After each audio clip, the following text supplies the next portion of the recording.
is a Clark University podcast.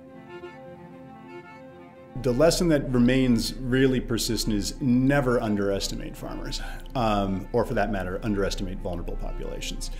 Every time you think you've seen someone who is in such a situation they can't possibly emerge, escape, whatever, start looking for the ways they're managing whatever's in front of them. That's Edward Carr, the director of Clark University's Department of International Development, Community, and Environment, which explores global problems at the intersection of theory, science, and policy. I'm Melissa Hanson, a producer in Clark's Communications Office, and this is Challenge Change, conversations to challenge your mind with people who are changing our world.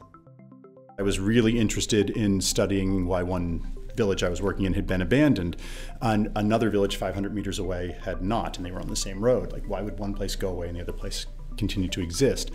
That lesson about never underestimating vulnerable populations comes from years ago, when he was an archaeologist doing dissertation fieldwork in Ghana.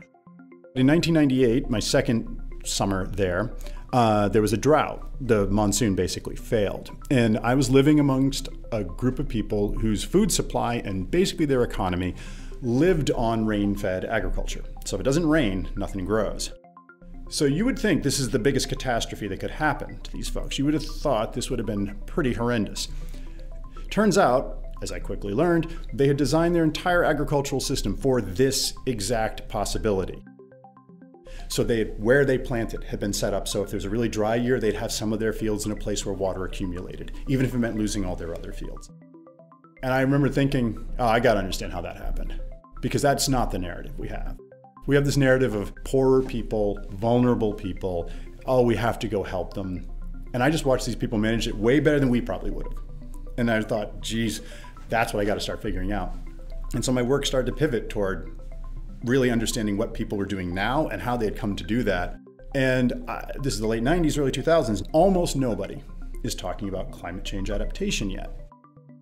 Fast forward to the present, Carr is a leader in the field and an author in a new report from the Intergovernmental Panel on Climate Change, a body of the United Nations responsible for advancing knowledge on human-induced climate change. The job of the IPCC is to create the scientific basis for international negotiations around the climate. Most people don't realize that. They think it's a policy document or an academic exercise. Its actual existence is predicated on giving every country in the world the same scientific baseline, so when they go into climate negotiations, you don't get into an argument about what reality is. That's why each of these contributions to the big report, there's a working group 1, 2, and 3. I'm part of working group 2. Each of these is negotiated by the governments before it's accepted. And people are always like, well, it's science, why is it negotiated? And the answer is, because in the end, this document only exists for international politics reasons. It does have a policy side benefit, I would argue, in that it is an assessment of our state of knowledge of the climate, its impacts, how we can adapt, how we can mitigate. It assesses all of that really well, but in the end, its role is to inform those negotiations. As a lead author, Carr was responsible for assessing literature and taking on the principal writing responsibilities. He worked on Chapter 18, called Climate Resilient Development Pathways.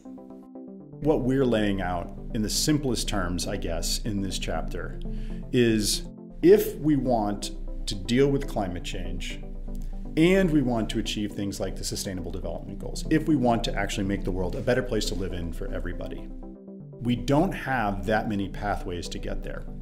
The number of pathways we have is getting smaller all the time. The longer we wait, the fewer options you have. And the fact we've waited as long as we have means that we are more or less out of ways to imagine getting to that kind of a future without substantial transformations in how we live in the world. And I can't think of like a bigger tragedy than to put ourselves back where we were in terms of quality of life 2-3 centuries ago because we refused to really just address something that was right in front of us that we were clearly doing and that we had the power to address. It's a daunting and depressing message, but Carr says there are ways to move forward. There are plenty of choices we can make, and we're starting to make them. I think that's another thing people maybe are not picking up enough. We've seen For example, electric vehicles go from effectively nothing to pretty common in under a decade, and it seems to be accelerating. And now the policy environment's racing to catch up with the market, which is kind of interesting, but actually not that unusual. The question really, though, becomes, is it reactive? Is it markets catching up with reality and then the policy world catching up with the markets? Or is it the policy world looking at reality and trying to create the frameworks that would drive markets more quickly in that direction? Either way, we're going to get to some of these pathways. The real question is, how good an outcome could we have? If you wait 15 years, we're limiting how good things can be in 2050 or 2100. If we start moving today, we got a lot of opportunities to do better stuff. But that said, it is daunting. The conversation about climate change often leads to a call to action for individuals. Recycle, reduce food waste, use public transportation. Some feel the discussion doesn't put enough pressure on large corporations. So where should we put our focus? People always ask me, what's the most important thing you can do? And I say, vote. That's the thing that's going to create the regulatory environment. That's how you're going to get real change in a lot of ways. Sure, you can do individual things, but if you're not engaging at that level, we have a big problem. And it's that regulatory environment that corporations live in. The government lives in, because the government's a massive emitter as well, right? All those kinds of things that an individual otherwise can't do anything about. You can't change how Walmart chooses to transport things, but a regulatory environment can create a situation that causes Walmart to do something different. So I think that, yeah, we have to spend a lot more time thinking about the big structural stuff. Even during a time of tense political discourse in America, Carr doesn't think climate change has been a big voting tool yet. The next generation of voters could bring that shift. I can very clearly see a generation of people coming up who are either just now becoming voters because of their age, or will be, so like my children, for whom this is a gigantic issue, front and center for them all the time. But for older voters, and I would even someone my age and up, it's one of many things they worry about, and it doesn't necessarily drive voting behavior yet. Describing himself as a hopelessly realistic optimist, Carr says there is still an opportunity to address the crisis in front of us. I'm an optimist both by nature, but also because of what I've seen. You hang out with enough farmers, you hang out with enough herders, you hang out with enough people that we think of as vulnerable, and you watch their incredible capacity, and it renews my faith in humanity's ability to do stuff. We react too slow, we don't move fast enough, but when we decide to do something as a species, we usually can get it done. So I'm optimistic in that sense, and that keeps me really invested because we have to. There's a whole generation of kids coming through, and there are undergrads now.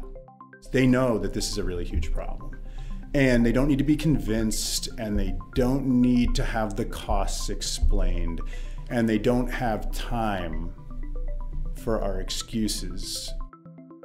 The realist in me thinks that, unfortunately, even my generation probably isn't going to be the one that bends the politics on this far enough, but they're coming, and hopefully they keep voting.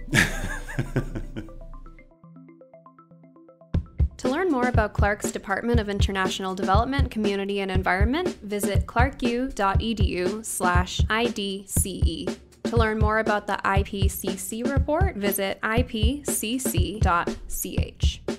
You can find other episodes of Challenge Change wherever you listen to podcasts. 1, 2, 3, Clark!